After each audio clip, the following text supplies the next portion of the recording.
પાટણથી સમાચાર રાધનપુર હાઈવે પર કોમ્પ્લેક્સમાં ભીષણ આગ લાગી। રાત્રિના સમયે કૈલાશ પ્લાઝા શોપિંગ સેન્ટરમાં આગ લાગતા દોડધામ મચી ગઈ। કોમ્પ્લેક્સની અનેક દુકાનો ભીષણ આગની ચપેટમાં આવી ગઈ।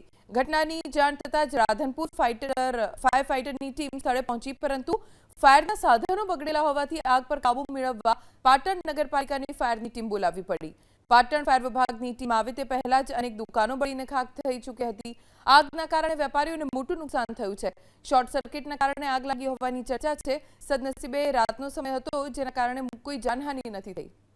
રાત્રિના સમયે કૈલાશ પ્લાઝા શોપિંગ સેન્ટરમાં આગ લાગતા દોડધામ મચી ગઈ। કોમ્પ્લેક્સની અનેક દુકાનો ભીષણ આગની ચપેટમાં આવી ગઈ। ઘટનાની જાણ થતાં જ રાધનપુર ફાયર ફાઇટરની ટીમ સ્થળે પહોંચી, પરંતુ ફાયરના સાધનો બગડેલા હોવાથી આગ પર કાબુ મેળવવા પાટણ નગરપાલિકાની ફાયરની ટીમ બોલાવવી પડી। પાટણ ફાયર વિભાગની ટીમ આવે તે પહેલા જ અનેક દુકાનો બળીને ખાખ થઈ ચૂકી હતી। આગના કારણે વેપારીઓને મોટું નુકસાન થયું છે। શોર્ટ સર્કિટના કારણે આગ લાગી હોવાની ચર્ચા છે। સદનસીબે રાતનો સમય હતો, જેના કારણે કોઈ જાનહાનિ નથી થઈ।